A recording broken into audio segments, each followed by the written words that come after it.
Clip number 269۔ اس clip میں آپ قرآن پاک کی سورہ مائدہ کی آیت نمبر 106 اور 107 کی تلاوت، ترجمہ اور تفسیر قرآن صراط الجنان سماعت فرمائیں گے۔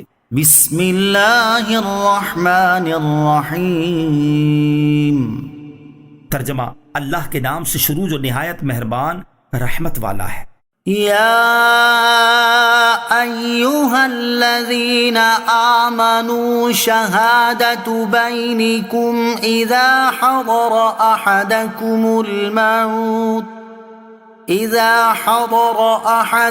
الموت حین الوصیۃ اثنان ذوا عدل منکم او آخران من غیرکم ان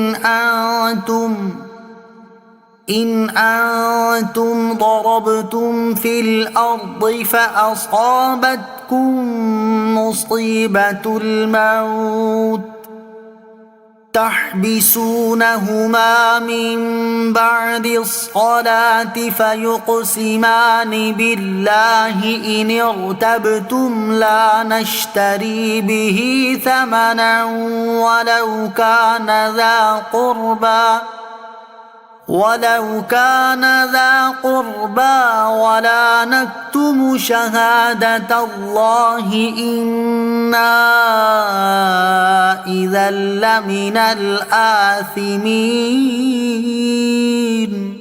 ترجمہ: اے ایمان والو، جب تم میں کسی کو موت آنے لگے تو وصیت کرتے وقت تمہاری آپس کی گواہی دینے والے تم سے دو معتبر شخص ہوں، یا اگر تم زمین میں سفر کر رہے ہو پھر تمہیں موت کا حادثہ آ پہنچے تو تمہارے غیروں میں سے دو آدمی گواہ ہوں، تم ان دونوں گواہوں کو نماز کے بعد روک لو، پھر اگر تمہیں کچھ شک ہو تو وہ دونوں اللہ کی قسم کھائیں کہ ہم قسم کے بدلے کوئی مال نہ لیں گے، اگرچہ قریبی رشتہ دار ہوں، اور ہم اللہ کی گواہی نہ چھپائیں گے۔ اگر ہم ایسا کریں تو اس وقت ہم ضرور گناہ گاروں میں ہوں گے۔ شہادت بینکم، تمہاری آپس کی گواہی۔ آیت مبارکہ کا شان نزول یہ ہے کہ مہاجرین میں سے ایک صاحب جن کا نام بدیل تھا، وہ تجارت کے ارادے سے دو عیسائیوں کے ساتھ ملک شام کی طرف روانہ ہوئے۔ ان عیسائیوں میں سے ایک کا نام تمیم بن اوس داری تھا اور دوسرے کا عدی بن بدا۔ شام پہنچتے ہی بدیل بیمار ہو گئے اور انہوں نے اپنے تمام سامان کی ایک فہرست لکھ کر سامان میں ڈال دی اور ہمراہیوں کو اس کی اطلاع نہ دی۔ جب مرض کی شدت ہوئی تو بدیل نے تمیم اور عدی دونوں کو وصیت کی کہ ان کا تمام سرمایہ مدینہ شریف پہنچ کر ان کے گھر والوں کے حوالے کر دیا جائے۔ پھر بدیل کی وفات ہو گئی۔ ان دونوں نے ان کی موت کے بعد ان کا سامان دیکھا تو اس میں ایک چاندی کا جام تھا جس پر سونے کا کام کیا ہوا تھا، اس میں 300 مسکال چاندی تھی۔ بدیل یہ جام بادشاہ کو نظر کرنے کے قصد سے لائے تھے۔ ان کی وفات کے بعد ان کے دونوں ساتھیوں نے اس جام کو غائب کر دیا اور اپنے کام سے فارغ ہونے کے بعد جب یہ لوگ مدینہ طیبہ پہنچے تو انہوں نے بدیل کا سامان ان کے گھر والوں کے سپرد کر دیا۔ سامان کھولنے پر فہرست ان کے ہاتھ میں آ گئی جس میں تمام سامان کی تفصیل تھی۔ سامان کو اس فہرست کے مطابق کیا لیکن جام نہ ملا۔ اب وہ تمیم اور عدی کے پاس پہنچے اور انہوں نے دریافت کیا کہ کیا بدیل نے کچھ سامان بیچا بھی تھا؟ انہوں نے کہا نہیں۔ گھر والوں نے پوچھا کیا کوئی تجارتی معاملہ کیا تھا؟ انہوں نے کہا نہیں۔ پھر گھر والوں نے دریافت کیا کہ کیا بدیل بہت عرصہ بیمار رہے اور انہوں نے اپنے علاج میں کچھ خرچ کیا تھا؟ انہوں نے کہا نہیں، وہ تو شہر پہنچتے ہی بیمار ہو گئے اور جلد ہی ان کا انتقال ہو گیا۔ اس پر ان لوگوں نے کہا کہ ان کے سامان میں ایک فہرست ملی ہے، اس میں چاندی کا ایک جام سونے سے منقش کیا ہوا جس میں 300 مسکال چاندی ہے، یہ بھی لکھا ہے لیکن وہ موجود نہیں ہے۔ تمیم و عدی نے کہا ہمیں نہیں معلوم، ہمیں تو جو وصیت کی تھی اس کے مطابق سامان ہم نے تمہیں دے دیا، جام کی ہمیں خبر بھی نہیں۔ یہ مقدمہ رسول اللہ صلی اللہ علیہ وسلم کے دربار میں پیش ہوا۔ تمیم و عدی وہاں بھی انکار پر جمے رہے اور قسم کھا لی۔ اس پر یہ آیت نازل ہوئی۔ حضرت عبداللہ ابن عباس رضی اللہ تعالیٰ عنہما کی روایت میں ہے کہ پھر وہ جام مکہ مکرمہ میں پکڑا گیا۔ جس شخص کے پاس تھا اس نے کہا کہ میں نے یہ جام تمیم و عدی سے خریدا ہے۔ جام کے مالک کے گھر والوں میں سے دو شخصوں نے کھڑے ہو کر قسم کھائی کہ ہماری شہادت ان کی شہادت سے زیادہ قبول کی جانے کی مستحق ہے، یہ جام ہمارے فوت ہونے والے شخص کا ہے۔ اس بارے میں یہ آیت نازل ہوئی۔ آیت میں یہ حکم فرمایا گیا کہ جب تم میں سے کسی کی موت کا وقت قریب آئے اور زندگی کی امید نہ رہے، موت کے آثار و علامات ظاہر ہوں تو اپنوں میں سے دو آدمیوں کو وصیت کا گواہ بنا لو، اور سفر وغیرہ میں ہو اور اپنے آدمی یعنی مسلمان نہ ملے تو غیر مسلموں کو گواہ بنا لو۔ تحبسونہما من بعد الصلاۃ، تم ان دونوں گواہوں کو نماز کے بعد روک لو۔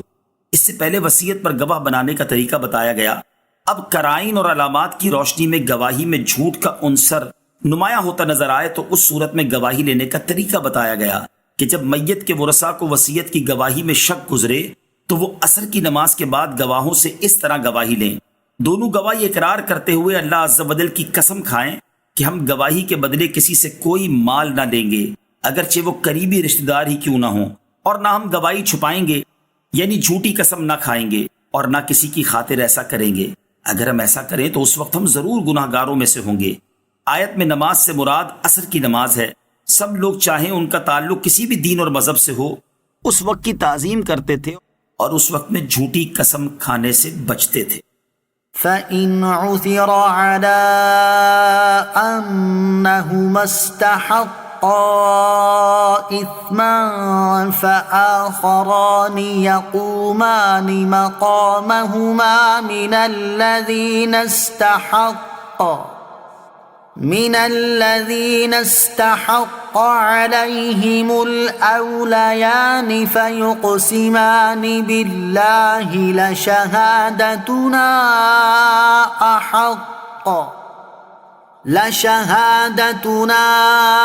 أحق من شهادتهما وما اعتدينا إنا إذا لمن الظالمين. ترجمہ: پھر اگر اس بات پر اطلاع ملے کہ وہ دونوں گواہی میں جھوٹ بول کر کسی گناہ کے مستحق ہوئے ہیں تو ان کی جگہ ان لوگوں میں سے جن کا حق دبایا گیا میت کے زیادہ قریبی دو آدمی قسم کھانے کے لیے کھڑے ہو جائیں، پھر وہ اللہ کی قسم کھائیں کہ ہماری گواہی یعنی ہماری قسم ان کی گواہی سے زیادہ درست ہے اور ہم حد سے نہیں بڑھے، اور اگر ایسا کریں تو اس وقت ہم ظالموں میں ہوں گے. فَإِنْ عُثِرَ عَلَىٰ أَنَّهُمَا اسْتَحَقَّا إِثْمًا، پھر اگر پتہ چلے کہ وہ کسی گناہ کے سزاوار ہوئے. وصیت کے گواہوں کا جھوٹ ثابت ہو جائے، جیسا کہ یہاں تمیم اور عدی کا جھوٹ ثابت ہوا کہ پیالہ مکہ معظمہ میں پکڑا گیا، تو اس صورت میں حکم یہ ہے کہ میت کے وارثوں میں سے دو آدمی قسم کھا کر کہیں کہ یہ دونوں امین جھوٹے ہیں، ہماری گواہی یعنی قسم ان دونوں کی گواہی سے زیادہ درست ہے اور ہم حد سے نہیں بڑھے. اگر ہم ایسا کریں گے تو اس وقت ہم ظالموں میں ہوں گے. چنانچہ بدیل کے واقعے میں جب ان کے دونوں ہمراہیوں کی خیانت ظاہر ہوئی تو بدیل کے ورثاء میں سے دو شخص کھڑے ہوئے اور انہوں نے قسم کھائی کہ یہ جام ہمارے مورث کا ہے اور ہماری گواہی ان دونوں کی گواہی سے زیادہ ٹھیک ہے. اس کے بعد پیالے کا فیصلہ ان کے حق میں